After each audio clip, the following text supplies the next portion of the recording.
Hi, everyone, and welcome to the Encounter You podcast. My name is Angeline. Let's get into today's teaching. And one of the things that God has placed in my spirit is to talk today about good success. I think that is something that we all need to know and understand. And I wanted to go ahead and let's just get started. And I'll start with just defining a few things, and then we'll get more into what I'm here to share today. So, the world defines success as achieving the results or outcomes we hope for. But one of the things that God has taught me and I have learned is that God defines success as freedom. Yes, freedom, not achieving the results or outcomes you hope for, but as freedom. And so we have to understand what freedom is if this is God's definition of success. And so God defines freedom as being free from the rule of corrupt desires influenced by sin, so that we do, be, and live by freely choosing the will of God for our lives. And God is like not speaking about freedom just like anything.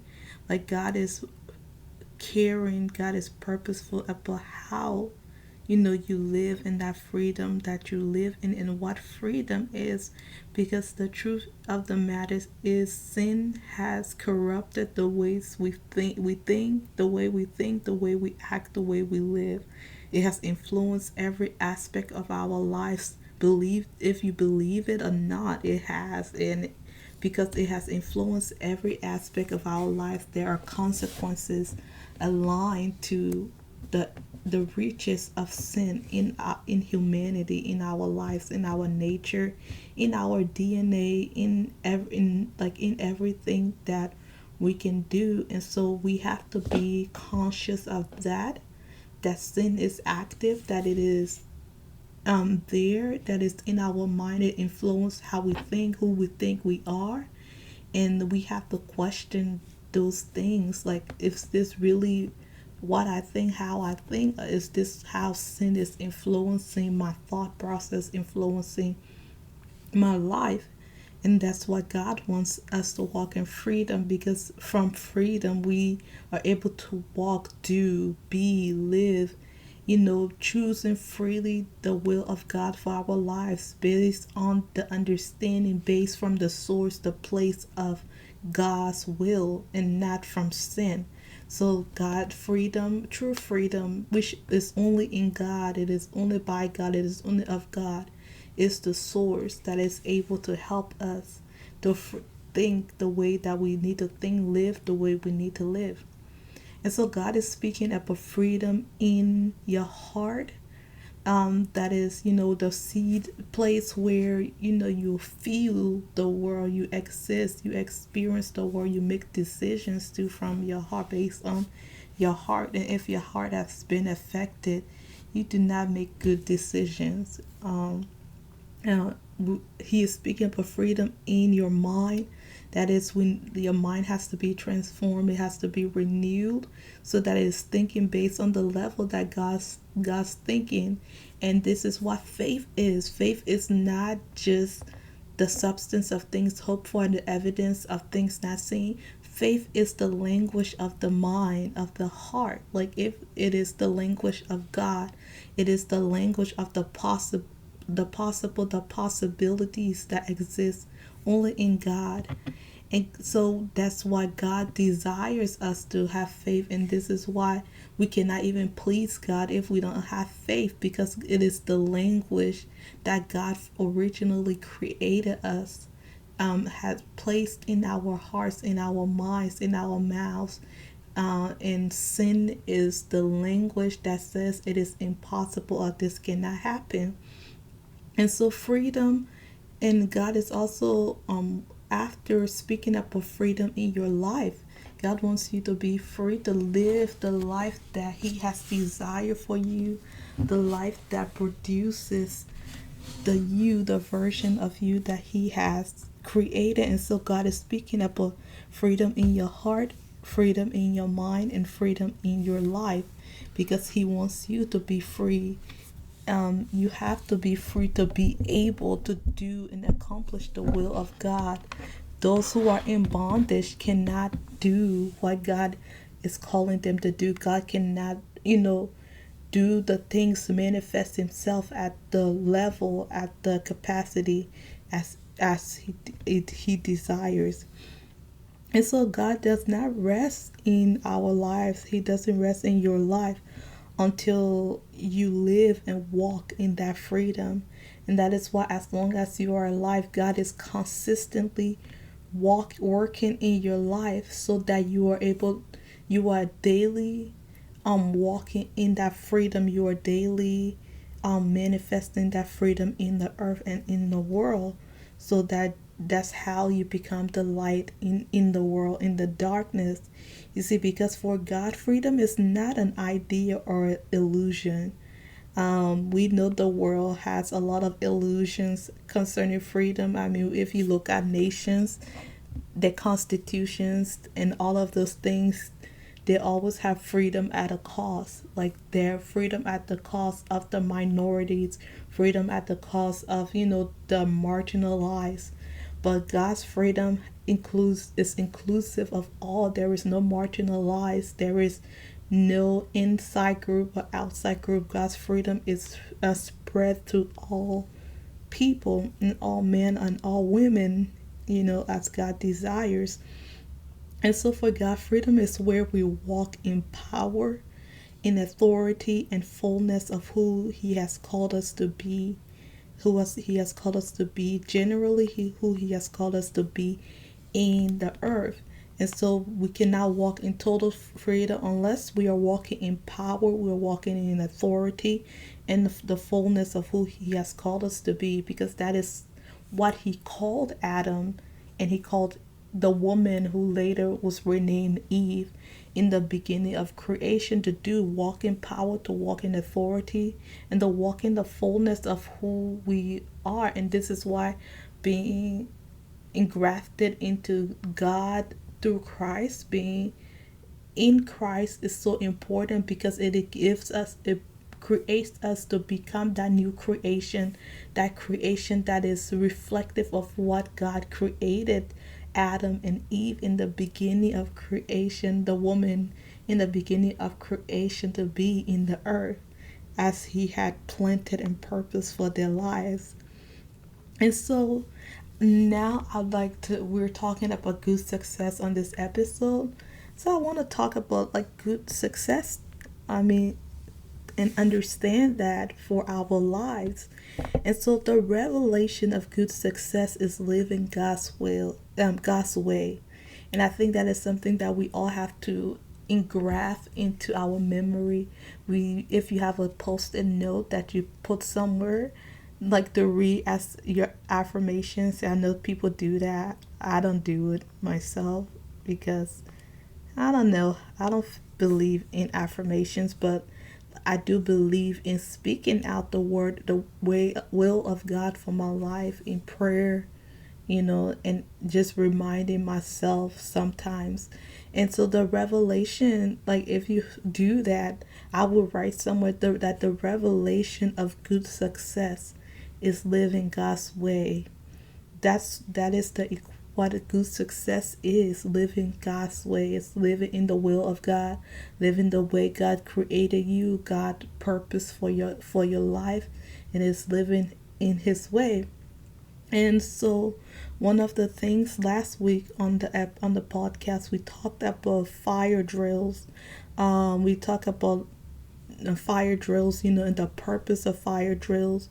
And one of the things that is important to note is that a fire drill is one way God develops us into us to live in good success. He uses fire drill. He does that through regularly scheduled fire drills in our lives, and He does this to be able to develop us to live in good success, to manifest good success in our lives.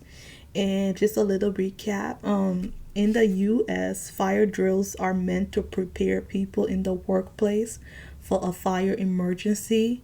And in a similar way, God uses this principle to prepare us for our moments of destiny. And you see, the moment of destiny is not always a singular event. It can also be a seasonal occurrence in our lives. And so destiny is about gaining access to the you God created and designed even before you were formed in your mother's womb. And I love that. I love that. I'm going to say that again. Destiny, all destiny is like, it is not like a far-fetched concept. It is not a place. It is not a arrival. It's not like a geographical location. Destiny is about gaining access to the you God created and designed even before you were formed in your mother's womb. And because of that, because destiny can be seasonal, and since some moments of destiny come only once while others reoccur seasonally, God ensures through fire drills that He brings into our lives that no matter the moment, we are prepared to step into it. And if you have not listened to that episode, I would tell you to go and listen, because I think it was one of those very important episodes, even for me, just understanding God even more deeply. Because one of my desire in life is to know God. I want to know God. I want to know how He thinks. I want to know how He processes information. I mean, I cannot fully understand that, but I just want to know God even more, like in the little ways He allows me to, even though I know I wouldn't fully understand and know who God is until I get to heaven, until we get to heaven. But there are still the dimensions that God has freely given to us to experience on this side of heaven. And so this is God's heart towards all people, for them to step into that moment of destiny prepared. And that is just, destiny again is just gaining access to the you God created and designed even before you were formed in your mother's womb. And so therefore the true revelation of good success is not what you or the world might consider as good success. Rather, it is the revelation and manifestation of living God's way in the earth. And I think that is so important for us, as we go through as women in the world, as women changing and shaping our world, our lives, our world around us, our families, our children, our spouses, like our jobs, our, whatever we're participating in. We have to understand that we have to live the way God has created us, and how do we know what is God's way for our lives, God's will for our lives? It's always to just ask God, like literally ask God, like show me who I am, who you created me to be. And He would do that. Like He literally would do that. I mean, even some of the things He has shown me about myself, I didn't even ask Him, and that's how good He is. He reveals, and if He shows me who I am without asking Him, then like who can God reveal, and what can God reveal about who I am that when I ask, that I have not asked about? Maybe sometimes we don't ask because we're scared, and may require us to step up and do some other things. That's why we do not ask. But we must be, we must put aside those fears in moments, not like all at once, but in stages. We must seek to know the will of God for our lives, so that we can walk in it. Because when you are not walking in the will of God for your life, you're wasting time. And time cannot be purchased back. It cannot be bought back. Time goes. I mean, God is able to restore time, but He restores it not in the way that it was originally intended to happen for you. He restores the things, the opportunity, and within that time you are currently in. Sometimes he may add years on your life, but majority of the time you are not going to get another 15 years like Hezekiah in scripture. You were going to have to make do within that short time, that God has already planned for your life. And so it is important that we are asking and seeking God for his will for our lives, so that we can live that out in the earth and live God's way in the earth. And also, like, how do we live God's way? I think we just need to ask God, because later on in this episode we will talk about like the understanding, the revelation that all of us are different. Like, we really are different, not just our DNA, not just our fingerprints.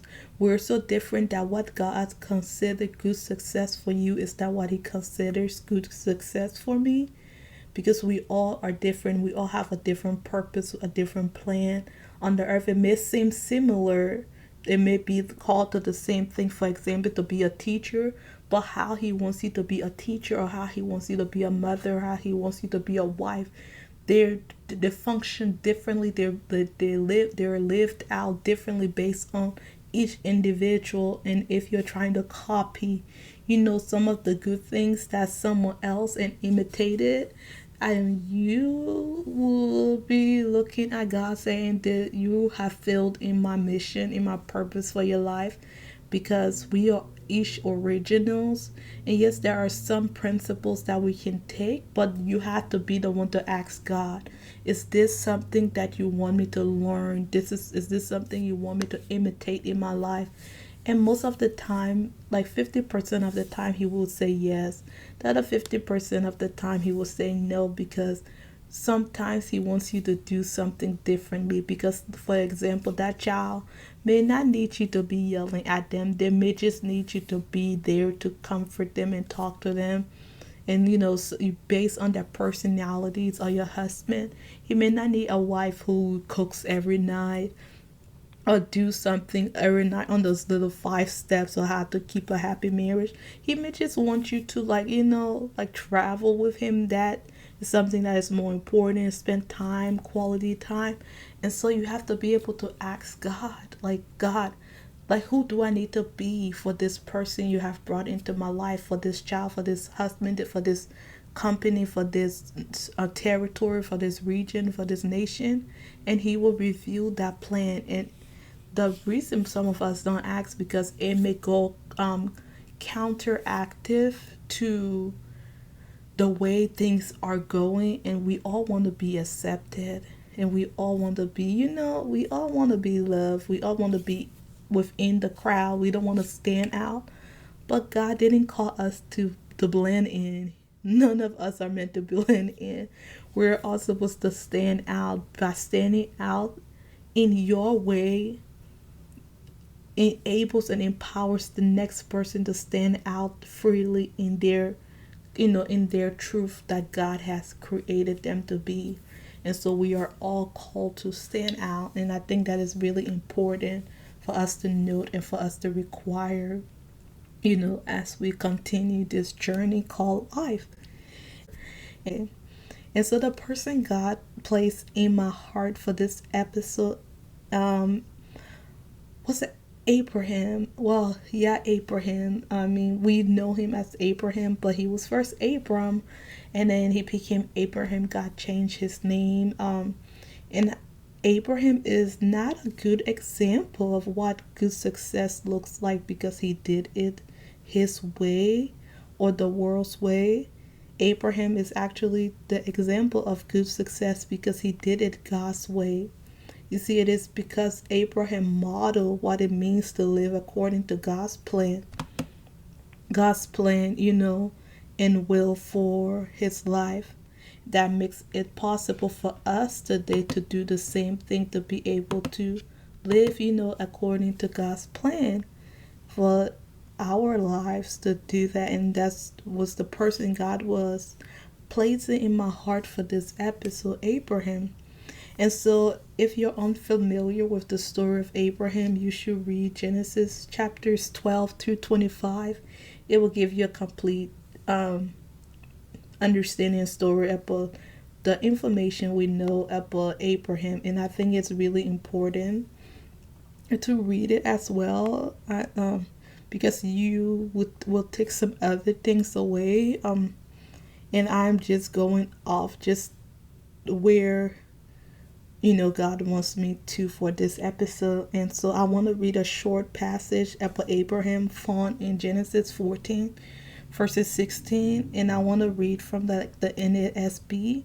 But let me set a context of what has happened or what is taking place in this text up to this point, up to what we will be reading today. And so before we get to our scripture, I'll just read our passage, and then I'll give a little background of what happened.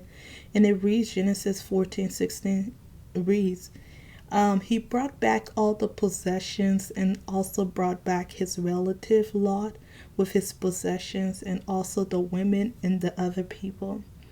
And so what has happened in this story? So Lot is Abram's. At that time, he's not Abraham yet. God has not changed his name to Abraham. So God has Abraham leave, his country, his people, and go to this foreign land in Canaan, because God wants to give his descendants the land, give him and his descendants the land. And so his nephew Lot comes along with him. And so Lot and Abraham, they became very wealthy over their journey together. And so there started to be division and arguments among their people, their herdmen. And so Abraham was like, okay, we cannot sustain living with each other anymore. Like, we have both become wealthy, and it's time for us to separate. And so Abram at that time is like, take whichever side you go, I'll go to the other side. And so Lot is like, oh, I like this lush area. It is green, like it looks prosperous. So he's like, I'm going there. And this was close to Sodom and Gomorrah, which God will later burn and destroy. So Abraham goes the other way. And then, like, as Lot is like living in, near Sodom and Gomorrah, he's not in the city yet. He will later move into Sodom and Gomorrah, Lot. And so while outside of the gate, like, in the grain area pastures next to the city, the kings, including the king of Sodom and some of his other kings, so they rebelled against the ruler that was over them. So the ruler over them was like, okay, you want to rebel? I'm going to come and I'm going to, fight you, and I'm going to win, and I'm going to leave. And so that's what happened. So these group of kings, including the king of Sodom, rebelled against King to conquer Sodom and Gomorrah, including Lot and his family, to take the people, the men and stuff like that. And so they leave, and that's where we find ourselves. And so they leave, and there someone escaped and came and told Abraham. And Abraham, after praying and seeking God, he went and fought the people who captured Lot, and he and his men won, and then it took Lot back. And this is where our passage is that I read from. And so after he rescues Lot and the people, like continuing down in chapter 14, he is met by one of the defeated kings, the king of Sodom, who comes to Abraham, and also the king of Salem, which he's not part of this war. I don't know, but he just, I don't know why he shows up. Nobody knows why he shows up, but he just shows up. And the king of Salem blesses Abram, who served as a priest of God Most High, and that is the God we serve, God. And Abram gives like a tenth of everything that had been taken the victory earlier. And the king of Sodom was like, give me the people and the ones who, he was like, give me the people, I want my people, which were the same ones he put in harm's way by rebelling. And so now he couldn't even go and fight for them, or try to go and rescue them. Abraham had to go and do it for him, and now he's like at the end of victory. I mean, we all know those people who hide cowardly during the battle but come after. And so he tells Abram, like, give me the people and keep the possessions. And Abram is like, no, take everything. I have made a covenant with God, with my God, to not take anything for myself, but give to a portion to the men who sacrificed themselves, who went out with me to fight alongside of me, in this battle that we have gotten the victory over. Since God, Most High, like our God, has given us the victory, and it's the only fair thing to do. I mean, these men have struggled and sacrificed. And I read I wanted to just do a summary of all that because I think it captured my mind concerning what is good success, to be honest.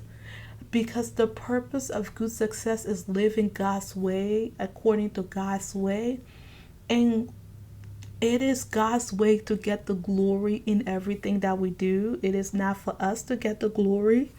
And so Abraham, in this story, in this account, in this chapter, he goes out, he gets the victory, he receives this good success, which is the passage we read in verse 16 of 14. He brought back the possessions, he brought back his relative Lot and his possessions, and the women and other people. This is good success.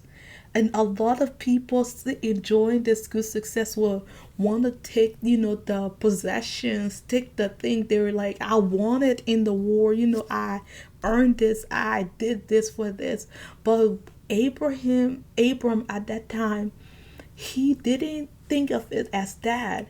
He thought about it as doing the will of God in Lot's life. He wasn't even there for the other people. They were just part of the victory. They were given to him as part of the victory because he only went to rescue his nephew Lot.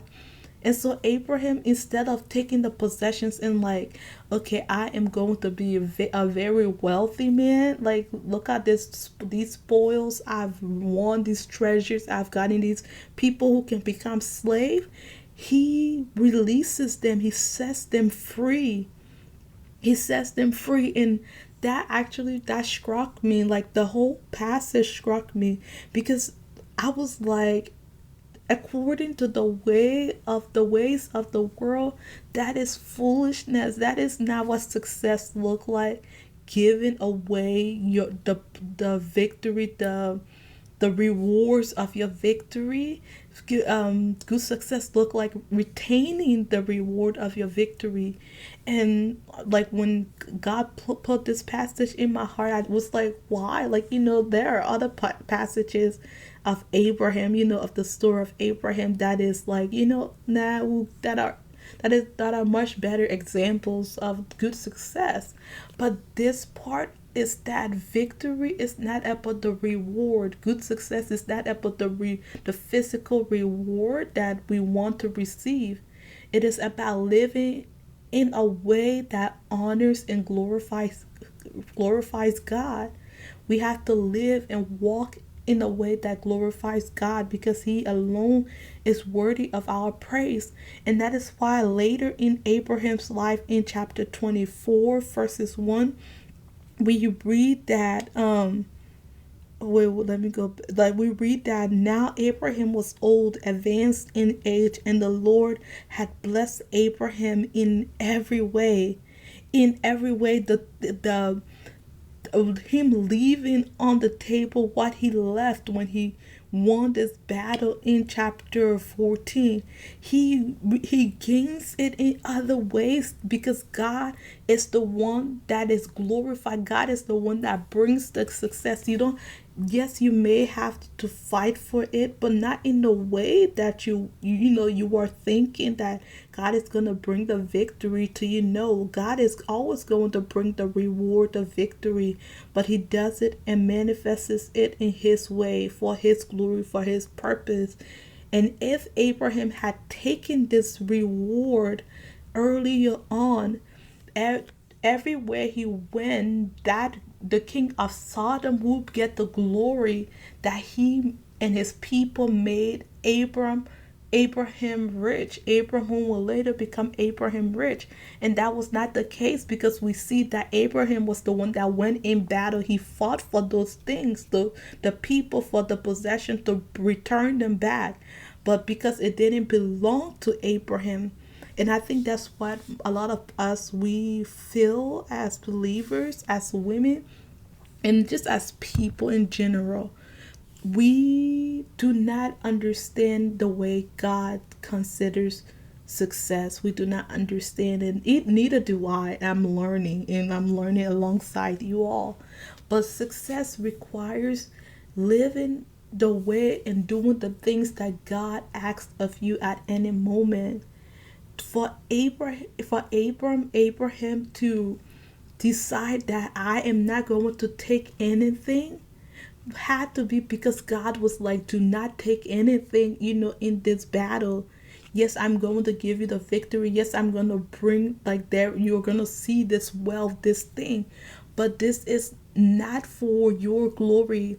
Because like, people from, like, after reading this, the name of Abraham now is known to be a man, not just of integrity, but a man backed by God, a man who is favored by God, a man who is beloved by God, a man who, because of his decision to walk in the way of God, which looked contrary to what the world was doing, the path to success the world was going, we we are able to encounter Jesus, who comes through his lineage, comes through the family line of Abraham, and that we are able to also walk as Abraham and experience the good success as Abraham that is available to us.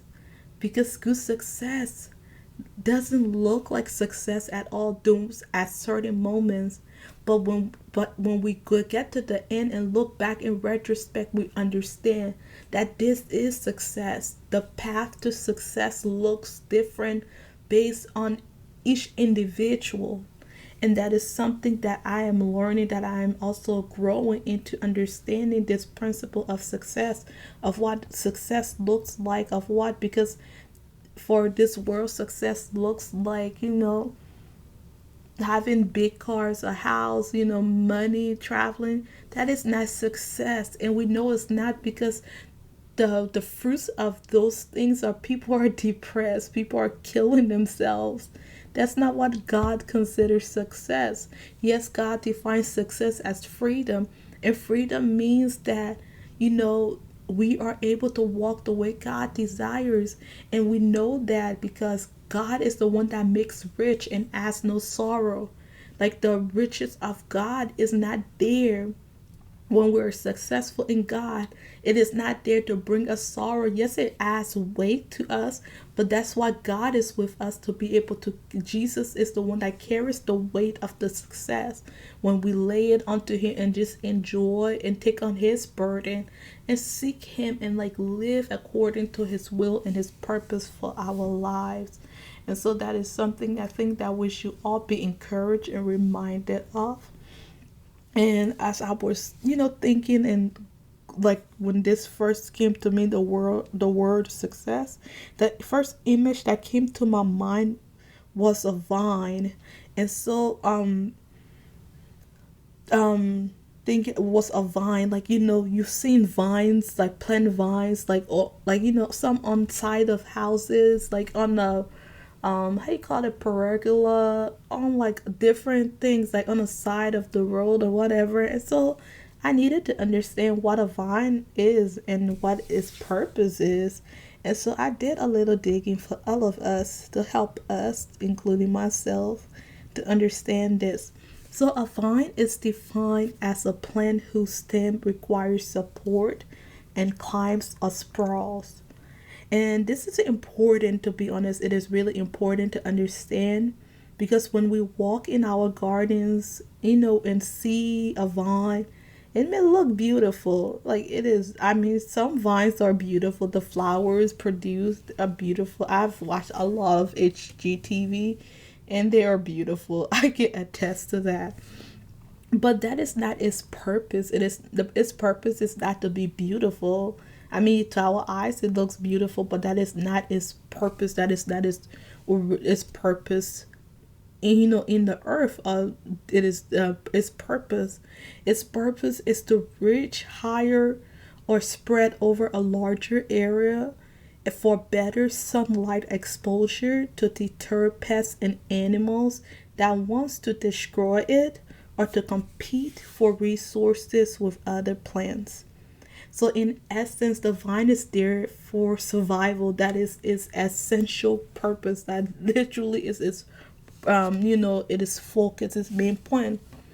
And as I thought about it, as I think about it in connection to success, I mean, it like God is so masterful. God is actually so wise, like literally. But like, isn't that how the world functions? Like a vine. Like it literally functions like a vine. Like when the world thinks of success, it functions as a vine. And we see in scriptures, Jesus tells us that we are branches, not vines. We are not vines. God never, there is no way God calls us vines. He calls us branches. Branches and vines are two different things. And the reason he calls us branches is because our source is him. And him alone, that is where our source is.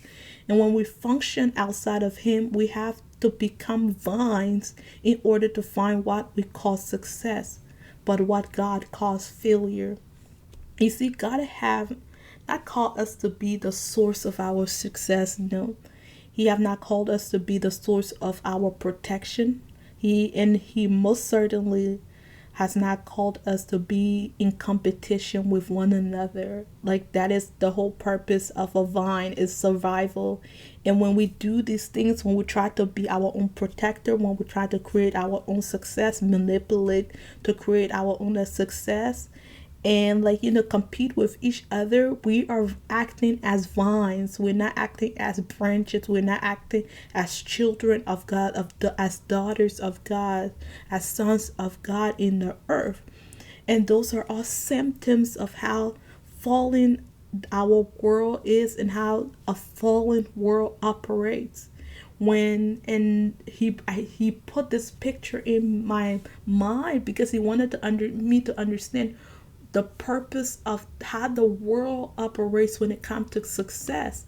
Because to be successful, the world says you have to be in competition with other people. You have to be competition with different races, different genders, different, economic status. You have to be you have to create this your own thing of protection, and that's how our laws are formed. We have to create success. That is how gatekeeping is formed, because a gatekeeper, all is that they stand in the way for someone to come into that organization or into that to that sphere of thought, of that influence. Like, for there are gatekeepers in politics, gatekeepers in the entertainment industry, there are gatekeepers in the church, like there are gatekeepers everywhere. And the whole purpose, the functions as vines in competition with other people, when God is the one bringing people, wanting to raise up people, because they're complaining how there are the how you call it, the less successful parts of the organization. Like, there are failures, there are lack, and God is bringing people in to fill those voids that they're praying for, like in the political sphere, in the churches, and in like various areas of our lives.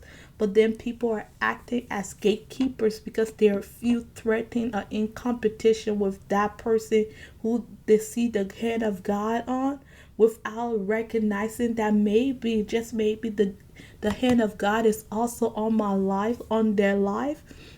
And that just because the hand of God is not on their lives the way he is on that other person's life doesn't make that person their enemy, doesn't make that person their competition. They don't have to, be in competition with that person. And we see this also in like the workplace where people are in competition for positions, and the world breeds competitions. I mean, people go to sporting events because of the competition, one over the other, one have to win over the other. But that is not the case with God. God is the one that wins over sin and death. And all we have to do is enjoy the benefits of that victory. We don't have to be in competition with anyone. And so, for us to understand good success, we have to understand that we are branches. We are there to enjoy the victories, the wins that God has already created for us. Because when we look at a branch is connected to the stem, to the tree. And because it is connected to the tree, who and which source is God, that means that we have nutrition, we have everything that is there. We don't need to go looking for our own success. We don't even have to go looking for our own sunlight. No, God has already done and covered all of those things, so we don't have to be in competition. And that all depends and requires the shift in our mind, the shift in perspective, the shift in understanding of who we are and who God is. And so we have to be able to do that. You see, what God considers success for you is not what God considers success for me. I can tell you that for a matter of fact. There are some things that God has, spoken to me as a sign of like consecration to Him. That is not the sign of your consecration for you to Him, like with you to Him. Like He may give you something. There are things most of y'all can get away with that I cannot get away with, because that is what God has destined for my life, for success, how success will come out of my life compared to you, or someone. And same with you, like the next person. No, none of us have the same consecration. None of us have the same route to success. Yes, we may have similar experiences, but they're not the same, because we each think differently, we process differently, we're all created differently. And so we have to be able to live in that. We have to live in that, and we have to understand what good success looks like for us. Yes, we are called to be one, a body, like in the church, but each body members in the church cannot operate in competition with the next. We have to understand and realize and recognize that we are all called to stand out in various ways. Like the same way my foot stands out from my knees, my knee stands out from from my chest. My chest stands out from my hands. They all stand out, but they all are part of my body, and they all function, has their own function and purpose. And so we are all called to stand out, but we have to recognize that you standing out in God's way and God's will for your life is not how the next person, the next woman next to you is called to stand out in their purpose, and according to God's will for their lives.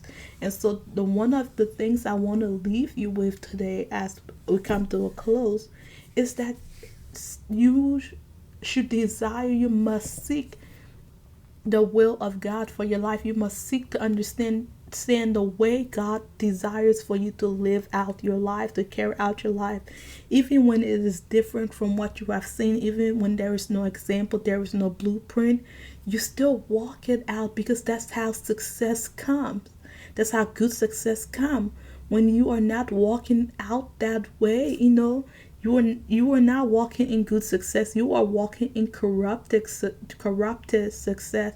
You are walking in failed success. You're calling it success, but it's failed. It's corrupted. It is not success at all.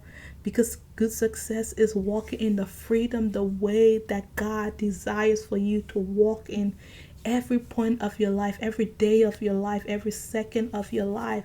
And so you have to be true to yourself. The world always saying be true to yourself. No, you have to be true to your who God has created you according to his will and according to his purpose. So you have to be true to yourself according to what God says your truth looks like versus what you think your truth is. Because many of us, we're saying that we're true to ourselves when we're not. We're betraying ourselves.